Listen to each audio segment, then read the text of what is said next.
Welcome to the Female Founder Summit Pitching Session 2017. My name is Lina B. and I'm the founder of the Female Founder Association. 2 years ago I met my co-founder, Carol Hoffman, and we were both active in early stage investing. Like many other investors, we were asking ourselves why there are so few women pitching. So we decided to bring an event to life, the Female Founder Summit, who gives female founders exclusively a stage to pitch their business idea in front of investors and to connect and network with other female founders.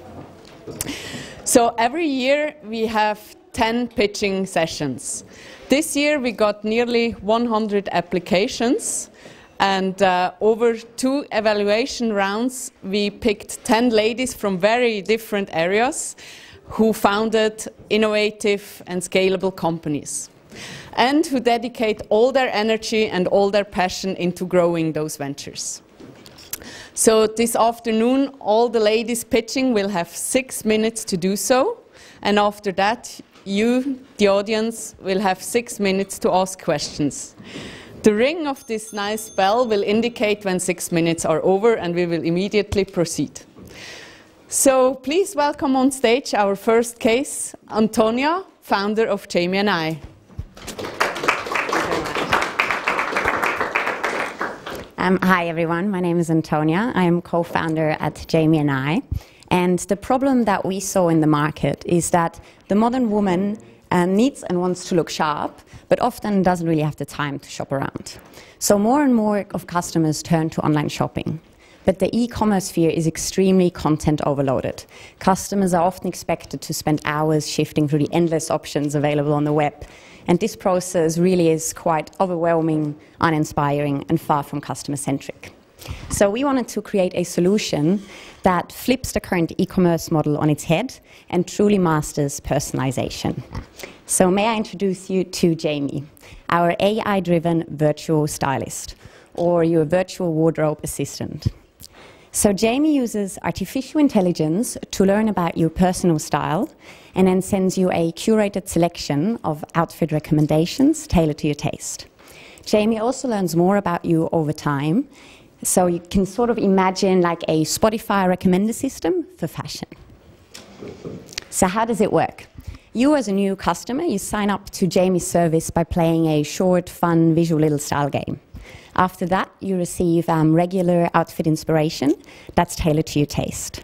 Outfits or single items can be purchased by the click of a button. And in the future, Jamie will also incorporate a calendar synchronization, so I can make suggestions based on upcoming events in your personal life. All your recommendations are then stored in your personal account, which allows you to log in and browse your very own personalized online shop. We have launched our MVP a couple months ago, in April of this year. We have since accumulated about 1,500 customer sign-ups and are generating first revenue. But what we're really excited about is the great engagement that we see with our customer base. So the conversion rate from customers getting on the website up to signing up to the service is at 25%. The open rate of new recommendations is over 50%. And the feedback rate, so that's customers rating the new recommendations they're receiving, lies at around 36%. So the business model behind Jamie and I is a two-sided marketplace. So we're connecting customers with small boutique brands and emerging designers. And Jamie and I then act as a platform that connects the two through data analytics and machine learning. Jamie and I then takes a commission of every purchase that is made, and orders are sent on straight to the brands, which then send the items directly to the customers. This means no risk for the customer, as for them the service is completely free of charge. They only pay for the items they purchase. No risk for the brands, as they only pay a small cut of whatever it is they earn through the channel. And minimize risk for us compared to a traditional online shop, as we don't need to hold any stock. So the team behind Jamie and I are two Swiss sisters.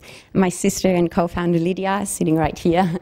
She has a PhD in data analytics and has a background in programming, data analytics and machine learning, and she's looking after the tech side of Jamie and I.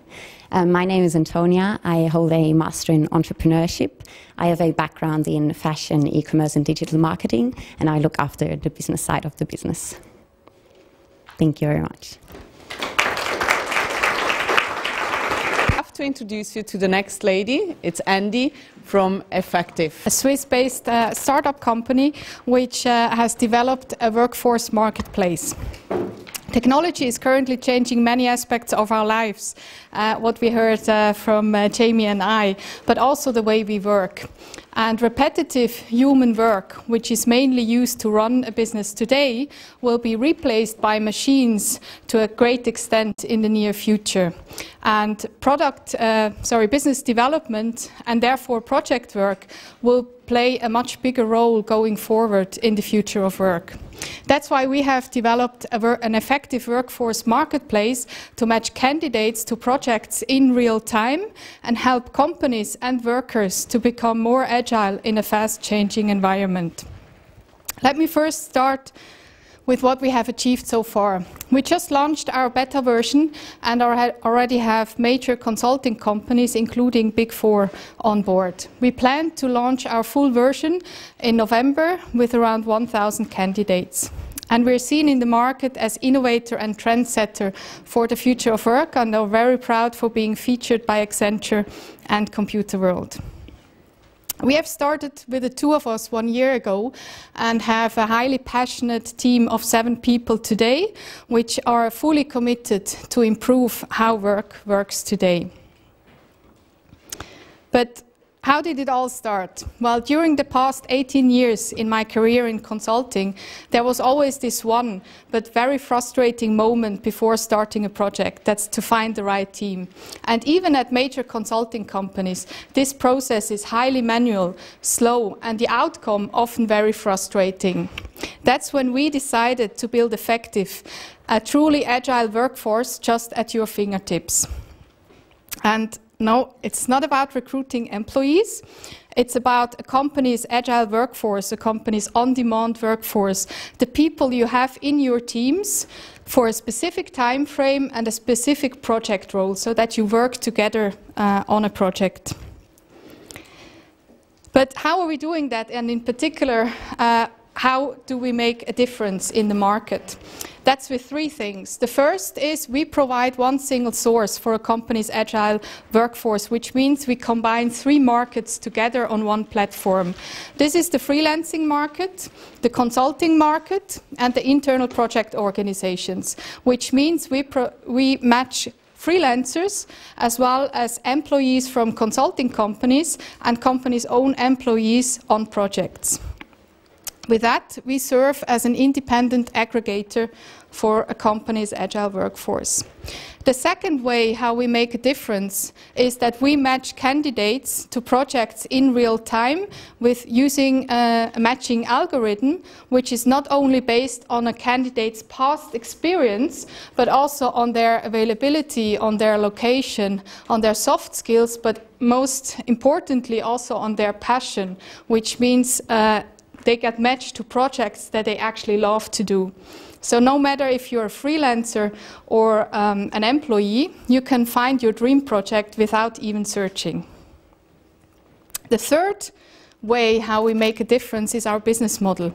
We connect buyer and provider directly, which means companies and intermediaries don't have to pay expensive provisions to intermediaries anymore. And this is usually between 15% and 20% of the overall fees that is paid to a freelancer. So we don't take any provisions.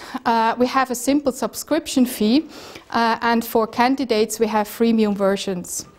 In addition, we provide added value through our platform intelligence, through sponsored results, which is comparable to Google AdWords, and full integration services.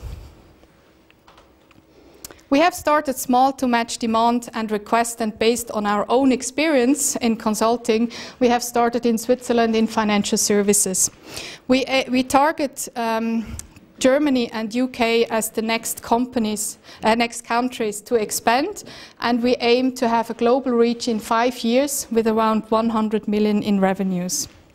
If you share our passion and vision for the future of work and are interested in investing, we are currently looking for 1 million to support our ambitious growth plans.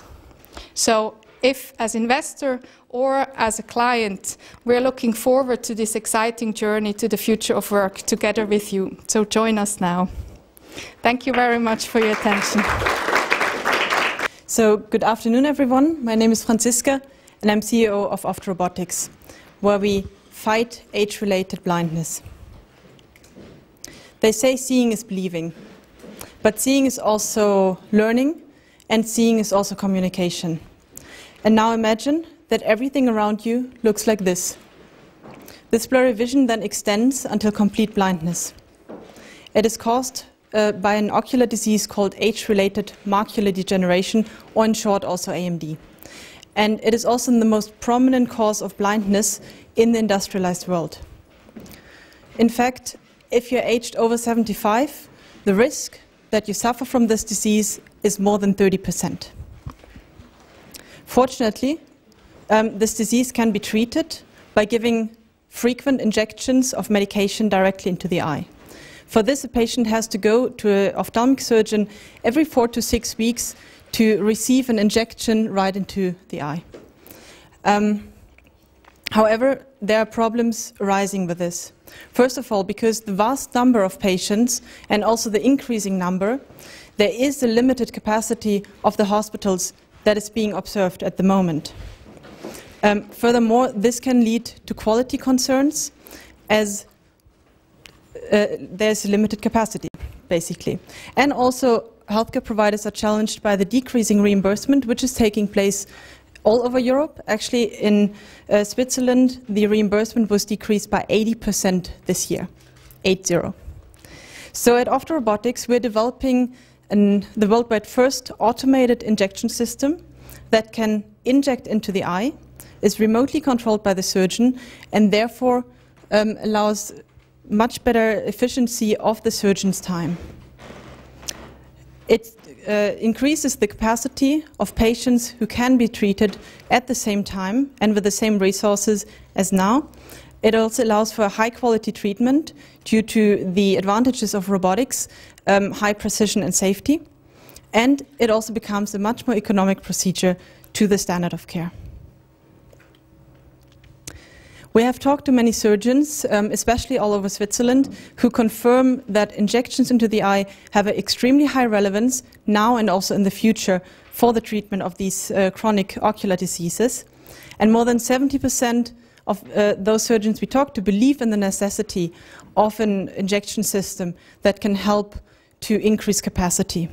We already received 5 letters of intent from private and public hospitals who are willing to purchase such a system as soon as it's on the market. And here on the right side, I'd like to show you the numbers of injections and how they're basically exploding. Injections into the eye were first introduced in 2006. In 2014, we already had more than 4 million injections in only 7 selected countries. And it is predicted that these numbers will increase to more than 20 million injections a year in 2021 due to aging demographics, but also newly developed drugs which come to the market. And down below you can see our business model.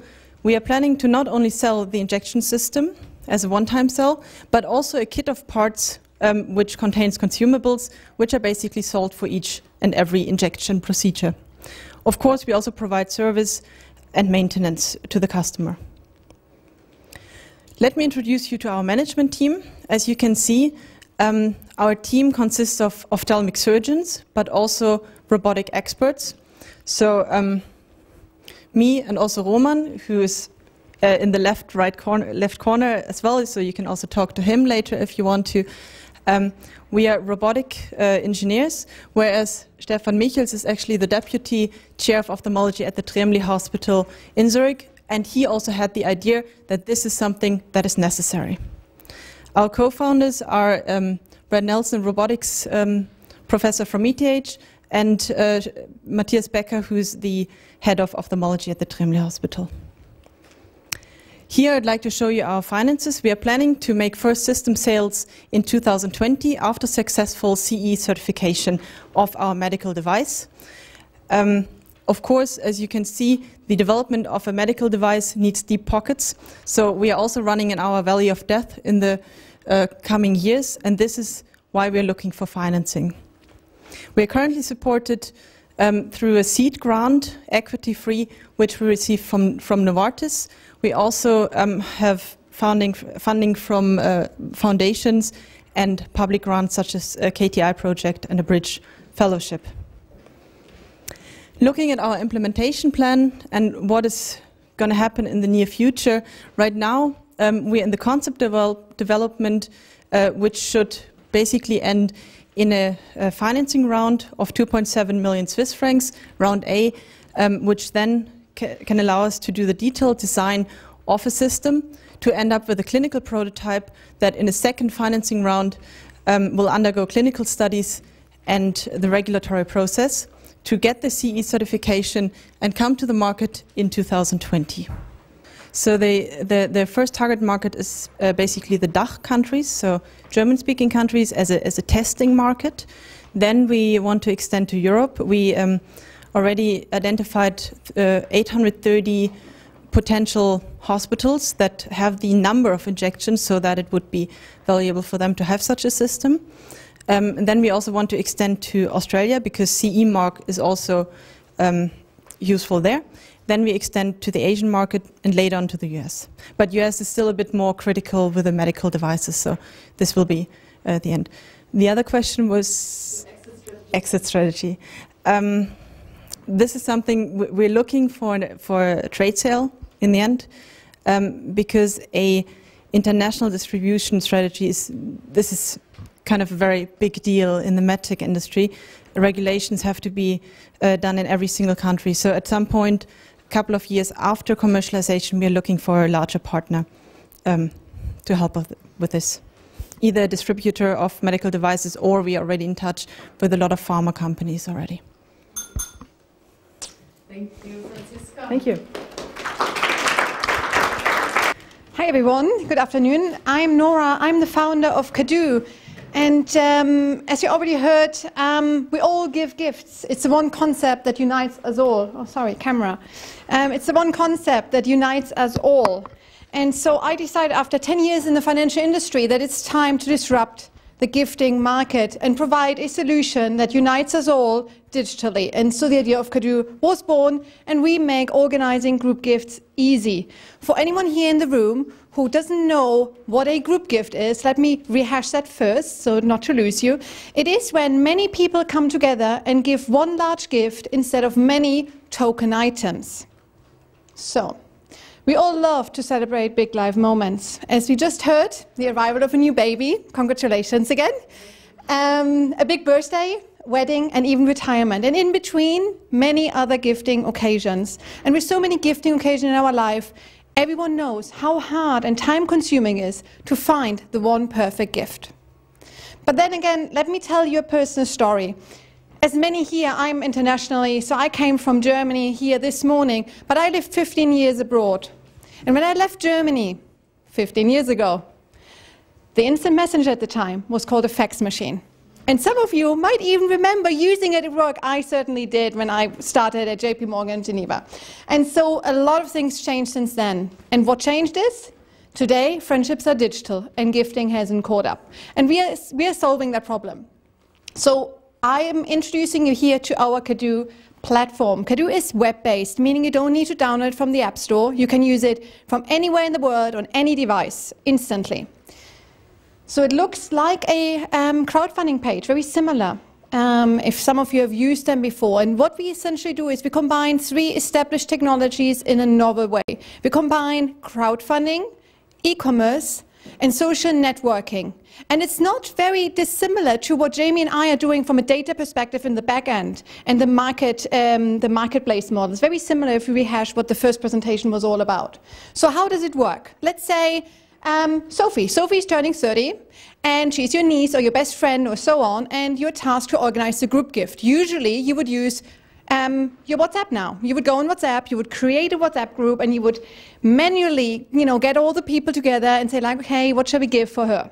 Now you go to Cadoo.com and you set up a gift page in, you set up a gift page in 3 simple steps. It doesn't take more than 3 minutes to do so.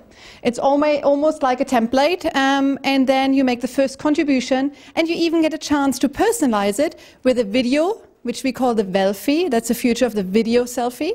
And then you share it with more people. And we integrate with WhatsApp, because that's what the generation is using right now. So it multiplies immediately. And everyone thinks gifting, it's a nice idea. I'm here as a woman, 58 gifting decisions are done by a woman on average every year. And people don't realize how big the market is. Now, this is the market, 230 billion pounds each year in Europe alone. But let me explain that this market is underestimated. Why? If you're invited to a dinner party and you buy a bunch of flowers or a bottle of champagne, you bring it along, it actually doesn't appear in the statistics. So this is an underestimated figure. It's massive.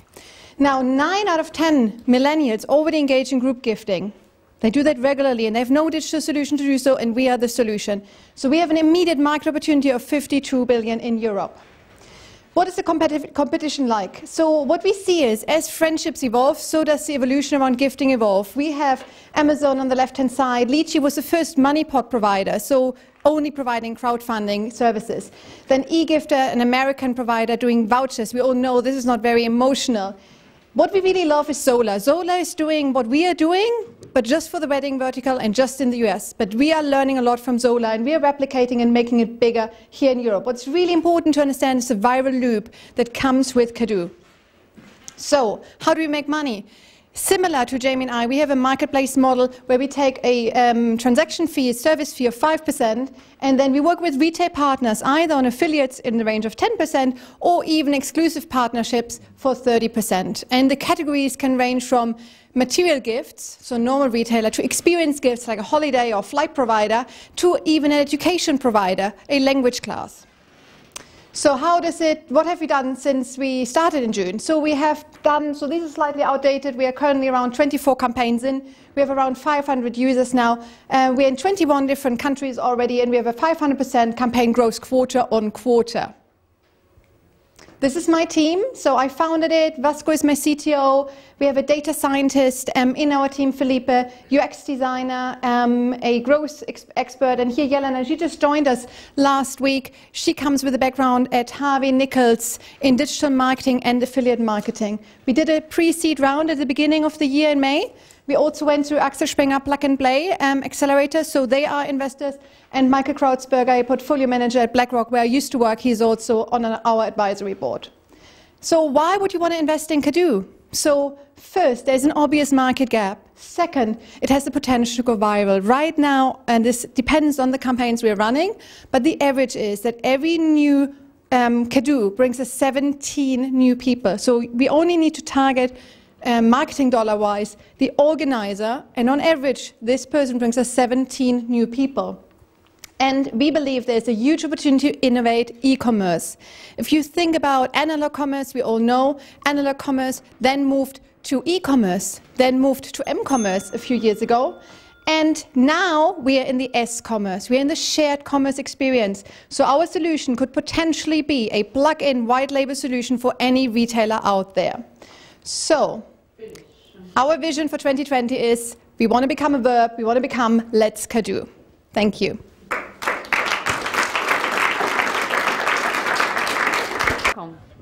Thank you very much. So I'm Muriel Richard, I'm the CTO of the company OneSpace.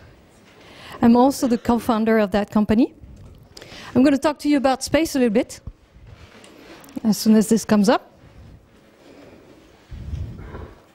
So over the last 10 years, we have seen a dramatic increase in the number, a nice increase in the number of satellites launched per year, like an exponential. And at the same time, we have seen an exponential growth in the number of space debris. So this is what happened over the last 10 years. What's coming up is what we call mega constellations. Mega constellations are networks of hundreds to thousands of satellites which will provide global internet coverage. So internet for everybody, everywhere. The heart of our business lies in this graph. You have the red line and the blue line that are showing basically the number of space objects as a function of altitude. As you can see, there are two big spots here. Space debris are basically formed of failed satellites, rocket bodies, fragments of collisions, and fragments of explosions. Most of the satellites today, they're actually in this range between 600 and 900 kilometer altitude. And this is where, in the end, because we have been launching a lot of things up there without removing them, this is where we're seeing most of the debris. The mega constellations have the choice, and they have decided to choose a different altitude, which is around 1200. And they're smart because there isn't much debris. But at the same time, they're going to launch so many of these satellites that they're going to be owning the place, in a way. And so for them to keep their environment safe, they will need to remove their own failed satellites. And this is where we come in. We're going to make the Pac-Man of space. So we will provide a B2B service to remove failed satellites, and that is basically a launch of a space drone equipped with a capture system. And that space drone will rendezvous with the failed satellite and capture it, and then bring it back down to the Earth. Our customers are the main three large constellations: OneWeb, SpaceX, and Boeing. Our team is our CEO, Luc Piguet, who is here today, with 18 years of sales and product and IP. Myself with quite a bit of space engineering, and Catherine Johnson, who is a 20-year experienced designer.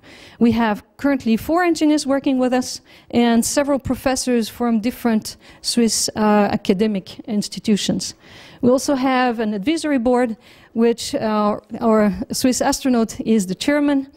We have representatives of different space agencies and also the Confederation, and 2 of the vice presidencies of EPFL, because this whole idea started at EPFL.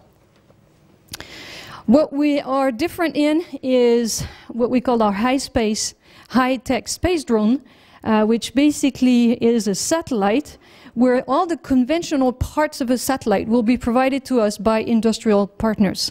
And the magic, which is on top of it, is this capture system and all the navigation that you need for doing the capture, one thing that has never been done before in space. And that is something that we will be doing ourselves. If we have done a short assessment of the market size, and if you have the first generation of the 3 constellations we've seen, in that first generation, 7,800 satellites, 1 generation lasts 5 years, so they will replenish that every 5 years. So if we expect a 10% failure and 25% share of the market, our target price is per removal 5 million. That is a potential market size per year of 800 million.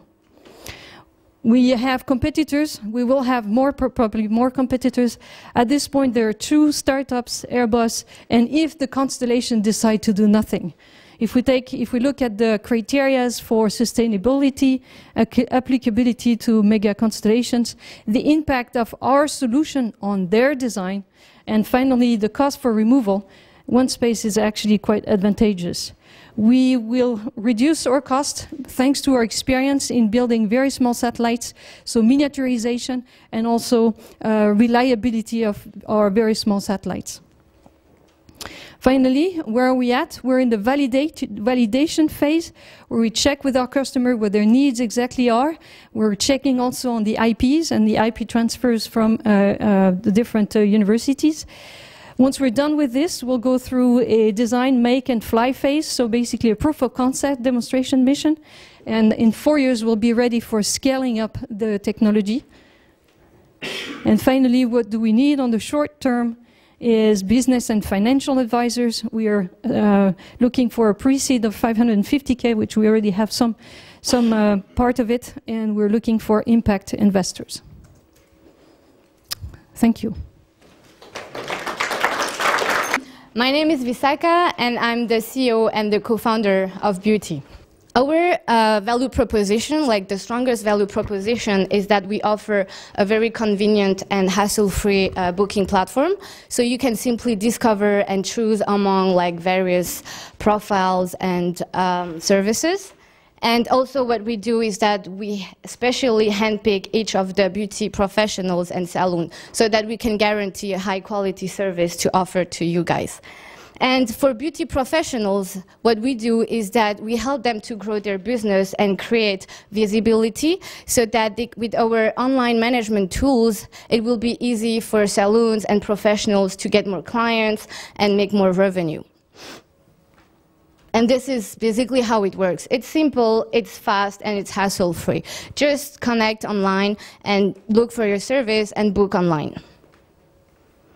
And you might be wondering why we're targeting the beauty industry. Well, actually, you might know your wife, your daughter, all the women around you. Every woman actually needs to look beautiful. Statistics show that 60% of women really feel the need to book a beauty service. And this is why we entered this market, because it's a massive market. Worldwide, the beauty market is worth 400 billion, and this is just for nails and hair. So Treatwell is one of the biggest European platform. They have launched in the UK, and they're mostly offering off-peak offers, like beauty offers. And they just acquired the startup for 38 million, so it definitely shows there's like an opportunity there and the market. Glam Squad is one of the oldest beauty platforms. They're based in the US, and they're already making a lot of money. And finally, Vanity is based in Singapore, so it's the first booking platform for beauty in Asia. They just managed to make 3.5 million of seed funding. The founder is a close friend of mine, so we're regularly in touch. I know what to avoid, I know how to build a business, so he's kind of an advisor to me. And he's making, he's small, still small there, but growing very fast, and this is how I'm like taking example of. So our execution plan for the next 12 months, currently we have built the MVP and we're testing with our beta testers in order to get feedback and being able to build something more accurate and solid. Then we will mostly do a very big marketing push because we need to expand our user base, the supplier side and the customer side. And because we really need to grow fast, we need to do a big push on this side. And finally, by the end of next year, we're looking to launch the final version and expand internationally.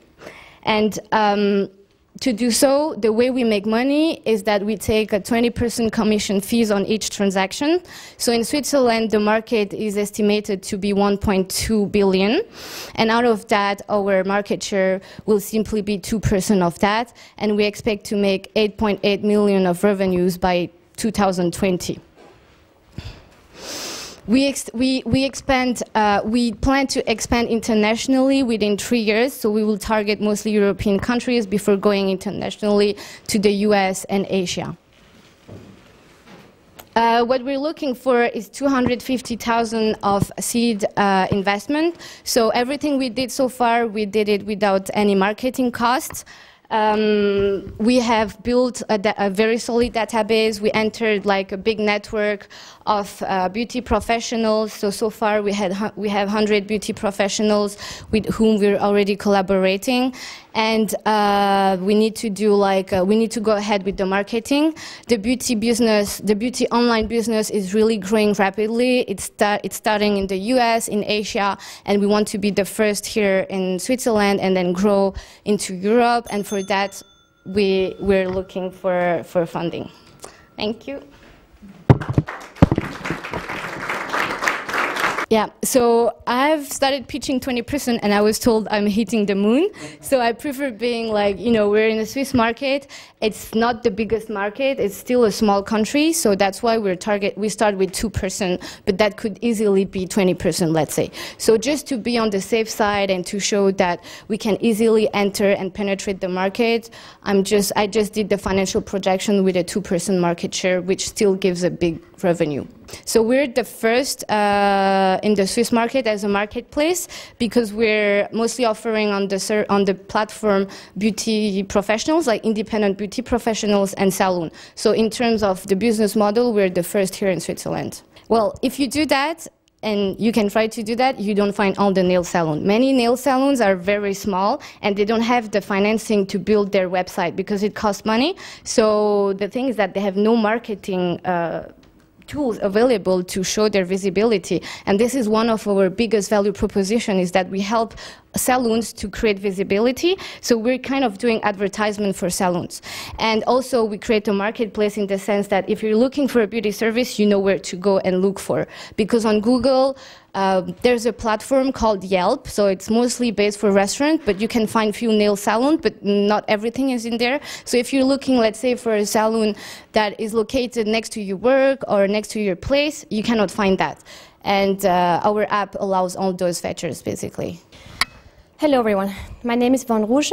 I'm co-founder of Havadava, and I'm here today to talk to you about air pollution, like you already said. Our vision is to integrate air quality data into every decision that we make daily. When it comes to how we plan our cities, how we take care of the most vulnerable people of our societies, like children and the elderly, to how we invest in real estate, or how we even view issues such as climate change. And why? Well, because air pollution is such a major global problem, not only in Asia, but also in Europe. Here alone, nearly 500,000 people die every single year prematurely because of air pollution. And one very mean attribute of air pollution is the fact that they can actually vary dramatically from meter to meter. So how can you measure it, really? This is how we measure air pollution today. You might find these stations, some of them, in cities across Europe, but you won't find many of them. Why?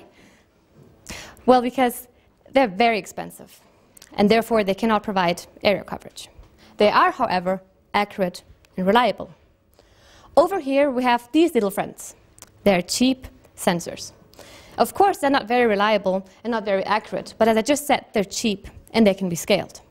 What we did is that we took the best of both of these worlds and combined it through machine learning and IoT to provide our solution. How does it work? Well, we can deploy our sensors in a certain area, then connect them through the Internet of Things to our platform, and that is where the magic happens. We not only calibrate them there using machine learning techniques, but we also integrate other data, such as traffic and land use and weather. And as a result, we can get real-time air quality hyperlocal heat maps that inform us how the air quality is everywhere, anytime, live. Thereby, we can provide comprehensive environmental insights for a fraction of the traditional costs. And so what can we do with our information? Well, the use cases are actually endless. From when it comes to helping city planners improving air quality in certain areas and actually measuring the effectiveness, to protecting COPD or asthmatics by providing eco-sensitive traffic routing systems where we can actually de-stress air pollution hotspot areas.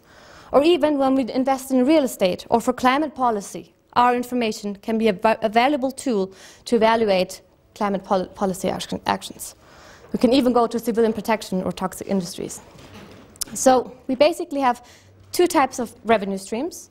One that comes from the sales and lease of our hardware. But as we see ourselves more as a software company, the more important part comes from subscription fees or licenses that we can generate through the data that we create and we own. Our customers are not only cities and communities, but also those companies that provide services to cities, as well as other companies that are active in relevant industries. I will talk more about our partners in a moment. Briefly looking at the market, We can just see here, well, intuitively, it's a very big market. Here we can see how in the last couple of years, the number of cities that have acquired air quality data has exponentially grown. But what's also very interesting to see here is the fact that in the low and middle income countries, there's still a vast untapped market potential. And with our solution, we can actually reach these markets. Just let me briefly talk about our traction. We were legally established as a company exactly 12 months ago. Since then, we've been able to acquire many technology industry partners that support us with the technology. We've had this year quite a lot of visibility in different conferences. We have made partnerships with different partners, and most importantly, we have already started 5 pilot projects in Munich and in Switzerland. I can talk more about that later if you want. Well, no, we have the user interface. We don't do what we do. We have the back end. So we have all the data and the information, and we can either provide the access to the data through an API, or we can provide access to our model-based software, which would be the more complex mapping, basically. That depends on what the client wants. Yes, well, all these sensors already have patents, but what we're doing is kind of like we're doing a new sort of usage for them. So it will be called a Verwendungspatent in German. And what we want to do is after we get the certification that we need, we want to patent that as well.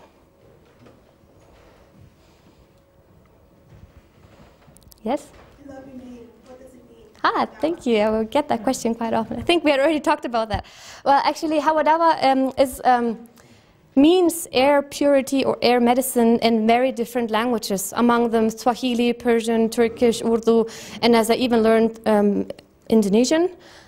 And it's because we are a global team. I mean, this is here the founding team. We're actually 9 now, and we have 6 different nationalities. We're tackling a global problem, which is why we want to have a global name. There's always going to be countries that are going to need air quality information, but more importantly is that what we've seen is very interestingly that those countries that are the cleanest, like Switzerland, are actually those where we find most interest from clients because you have an environmental awareness. So we have people who say, okay, we really want to know how the air quality is because it's so good, like we don't want it to become bad. So this is actually something that we're seeing that, you know, in the future we see like those countries that have better and better air quality also want to know more and more about it. My name is Yağmur. I am the co-founder of PetMatic, and she's my sister, twin sister. We designed this device for our dog Peggy, and he is our father, Taner, and he is the business leader in our team. So you can see some competitions and awards that we have been before. And what is the problem that we are going to solve? The problem is that after walk and the toilet, the hygiene problem for cats and dogs continues. Even their owners try to clean their paws by wet wipes and such like products. And after our dog Peggy passed away because of the cancer, unfortunately, we started to search about the reason of this disease, and we found that some recent scientific studies indicate the fact that the allergens and the high-dose chemicals inside the unbranded wet wipes pass through their bodies by licking themselves, as these pestilential ingredients cause intoxication and various allergic reactions. So, what is the solution? The solution called PetMatic, and the device provides a way of cleaning only with water and brush. By brush. In other words, a healthy and trusted alternative with convenience from its functionality. And here you can see PetMatic. I want to show you. It has some brushes inside, and when you put the paw inside, the sensor detects the paws and it starts automatically run. And first of all, the water flows through the paws, and then after the brushes starts to turn. And by this way, the paws cleans. And after 7 seconds, the water stops, and then after brushes stops. By the way, the paws goes out like dry. So, and also the brushes inside is horsehair brushes. By this way, it provides a massage effect for your pets. And you can see the target market and the market size in this table. And we can calculate the total market as $80 billion by multiplying the $199 and the 400 million, which is the total dogs amount in the market, and we have specified our target market as 150 million dogs. So the target market size can be calculated $30 billion. You could see our 4-year target sellers in the table, and our customers, target customers, are pet owners, pet stores, veterinary clinics, dealers, and distributors. And we have determined the price of the product in Turkey as $80 because of the service and some experience in the market. But in USA and in Europe and Japan, it is $199. We have had 3,500 advance order and sold approximately 100 products in Turkey in 1 year. If we could have adequate exchequer in order to stock, we could reach higher sales figure up to now. The international negotiations conducted are in process for several countries, which we offer $125 for one product. However, we need adequate exchequer for taking orders.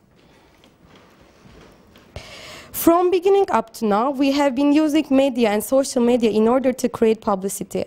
Our gained success in national and international competitions as a young woman entrepreneurs have been mentioned in national TV news and magazines on several occasions. Also, that success were mentioned in international pet and business magazines and several websites. Our next milestone is to speed up the abroad sales. We think that there is high potential to reach large customer capacity with distributors and dealers. So you can see the competitors on the screen, and what is the difference between that all products. PetMatic cleans only with water and brush strokes, and with this innovative feature of the device, all patent documents have been acquired in USA, United Union, and in Japan. As you can see in the table, none of these cleaning tools in the market has the feature that PetMatic has. Automatic cleaning feature of PetMatic provides easier usage and more hygienic results. Also, when you start to clean the first paw with one of the mentioned tools, the dirty water is penetrating into the clean water, and by this way, the result is not so healthy and hygienic. The situation causes unhealthy and unhygienic results. While you are using PetMatic, clean and the dirty water are never mixed. In the beginning, the clean water is filled here, which is here, and in the end, you can pour the dirty water like this. So that's all. Thank you. My name is Dorina Thies. I am the CEO and co-founder of Pia Vita, and we do medtech diagnostic devices. But as you can see, we do this for veterinarians. Why do we do that? Because veterinarians are essentially stuck in the dark ages when it comes to examining their patients. So what you can see here is the typical procedure. They use their bare hands, they have a stethoscope and perhaps a thermostat to get an insight into the well-being of their patient. Only under anesthesia it's possible to apply like highly expensive, wired, very cumbersome and not really user-friendly diagnostic devices that are coming from the human medical field and are actually not really working for animals. So the moment the veterinarian leaves the stable, they have no clue whether their patient is actually still alive. So their daily practice is driving to a stable, giving some medication, driving back, driving again, doing a control, driving back, driving again in the middle of the night because the owner freaks out because of nothing, for example. So what we do with Pia Vita is enabling an easy, fast, and highly time-saving application. It's a measuring device with the user interface, so you can have insights into the well-being of the patient, hear the horse from anywhere at any time with highly precise medical data. So how does it actually look like? We have the measuring device that I will gladly give around. Just open it. There is a base station that transfers the high-scale medical data wireless, transfers it into the cloud where everything is calculated. We use machine learning process to gain a high-precision medical set of vital signs. And then it's streamed back to the platform so the veterinarian can have insights into uninfluenced and undisturbed data of the well-being of the horse. We have also like the belt to apply it very easily to the horse. So coming from an hours of work to monitor your horse or your patient, you come to this. It's very nice that you have here the unicorn, so I can show you. You basically have your belt, you put it on the unicorn or your horse, you plug in the device, close this, and the next thing is you have the most crucial vital signs of the patient that you normally only have during an operation. Coming from ECG, full respiration curve, body core temperature, all of these data is highly reliable and can be seen from anywhere. It's a plug-and-play system. The veterinarians do not have to install anything. It's very easy to use and actually the first time for the veterinarians to have something nice. So we are actually on the market. We have founded the company last year.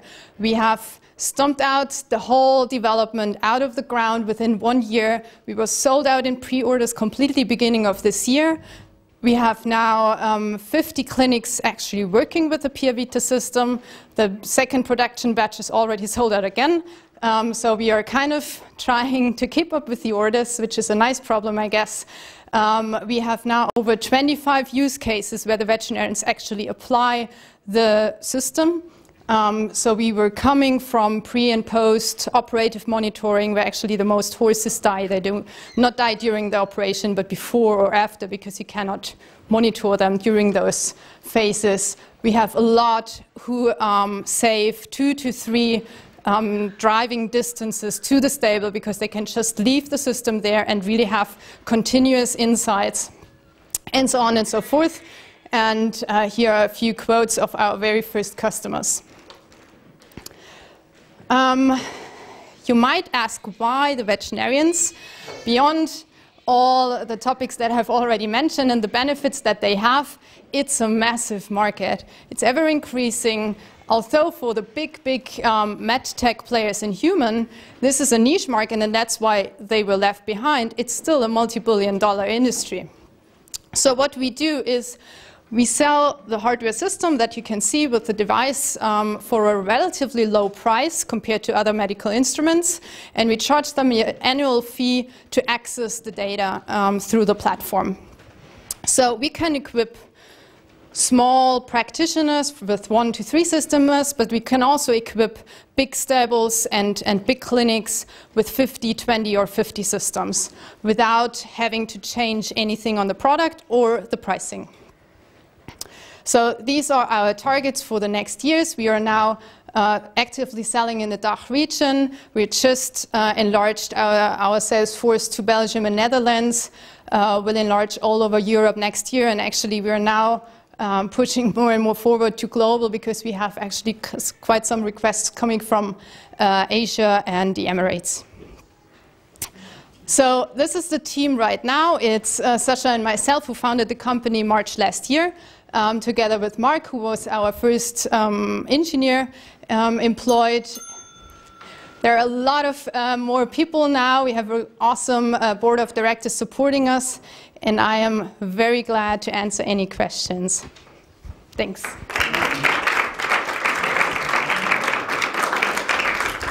Yep. So thanks a lot for the organization. Thanks for having me here. My name is Elke. I'm the head of software engineering for Carbon Delta. And this talk basically is about how all of us lost money in southern Florida and in Texas over the last 2 months. So 70% of global assets are at risk due to climate change, according to a recent study.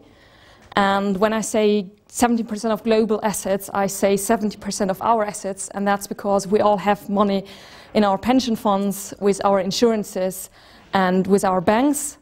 And these large asset owners and asset managers, they invest our money basically, and they're globally invested, and they're also invested in companies that did business in southern Florida. So we talk a lot to asset managers, and what we always get to hear is that you don't find any data basically on climate change when you look into your terminal of choice. Our core product is climate value at risk. It's a single metric quantifying how much of the current value of a company that you may be invested in is at risk if you take climate change into account. The state of the art currently in the financial markets is carbon footprinting, so you can get data on what is the carbon footprint of a company that you're invested in. The problem is, this is backward-looking data. This is data on what is the influence of your portfolio, of the company, on climate change. What you're interested in as an investor is what is the impact of climate change on your portfolio value. And it's exactly these kind of forward-looking metrics that we are looking at. Our business model is standard in the industry. We're a financial data provider. Think Bloomberg, for example, think Reuters. So we sell data subscriptions. Talking about use cases, I listed a couple here.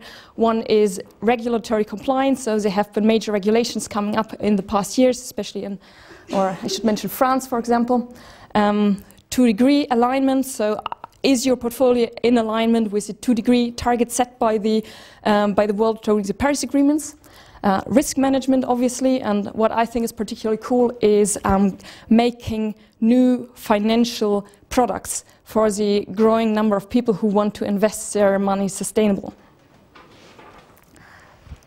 We are a software engineering heavy company. This is really what makes us all standing, I would say. So everything we do, we optimize. It's highly efficient. And in this way, we already managed to cover more than 25,000 companies in our database at now. We have a very motivated team based in Zurich, more than 10 people here. You only see our management team. There's our CEO, Oliver Marshall, with a PhD in computer science, 15 years of experience in weather forecasting, then executive role in a bank in Zurich. Myself, also with a PhD in computer science, and finally there's David Lunsford with some experience in finance and then frontline experience in climate change regulations. Financial data market size is $27 billion US, and we are targeting a niche market within that amount. Just to show you where we are as a company right now, we were founded in 2015. We've built strong academic and non-academic partnerships. This year we had our product launch, and we already acquired the first major 3 customers on our data. Our exit strategy is a buyout of a major financial data provider. And this slide is particularly important to me. So an external company this year valued our impact. And what they found out is that in average, a customer using our data can save the equivalent of 375,000 flight tickets. So this is in terms of CO2 emissions. So this is quite a major amount. Thank you very much. Thanks for coming, and have a good talk with each other.